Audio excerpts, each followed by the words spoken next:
The day when the Queen is to open Parliament in state is also, by happy coincidence, the 80th birthday of Sir Winston Churchill, Her Majesty's First Minister, and undoubtedly the greatest man of our century. Measuring 3 feet 4 inches in diameter is this giant birthday present from a London baker. Now a vast bouquet of English roses, divided into 2 displays so that it may pass through the doorway. Thousands of similar gifts have been sent from all over the world to honour Sir Winston, who leaves Downing Street to attend the state opening of Parliament. At the Palace of Westminster, the traditional search for Guy Fawkes is carried out by yeomen of the guard. Meanwhile, members of the Lords and Commons and their wives enter for the ceremony. The downpour of rain suddenly stops and a rainbow curves across the London sky. Even the weather is kind for such an important birthday as this. The Irish state coach brings Her Majesty and Prince Philip to Westminster. The Queen, who is to make a speech from the throne, wears a glittering coronet of pearls and diamonds.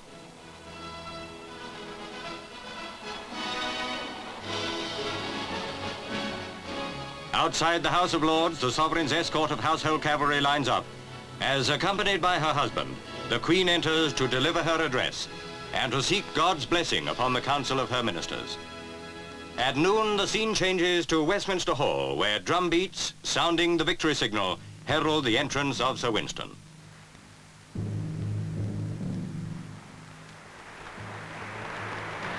Appropriately, it is the leader of the opposition, Mr Attlee, who speaks for members of all parties in congratulating the Premier and presenting their gift. On behalf of both Houses of Parliament, Prime Minister, I ask you to accept this portrait.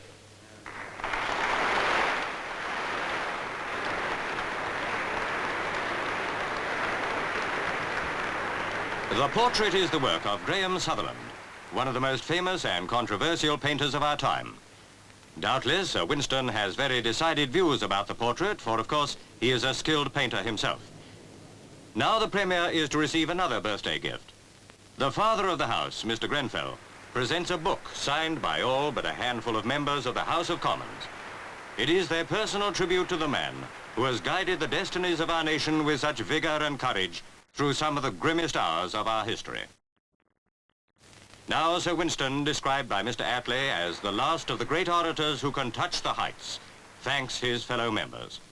This is, to me, the most memorable public occasion of my life. No one has ever received a similar mark of honour before.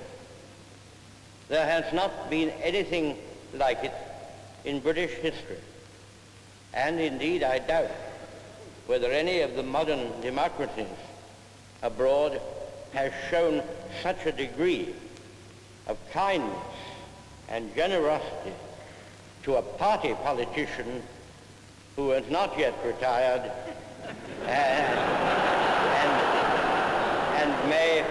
and may at any time be involved in controversy. The portrait is a remarkable example of modern art.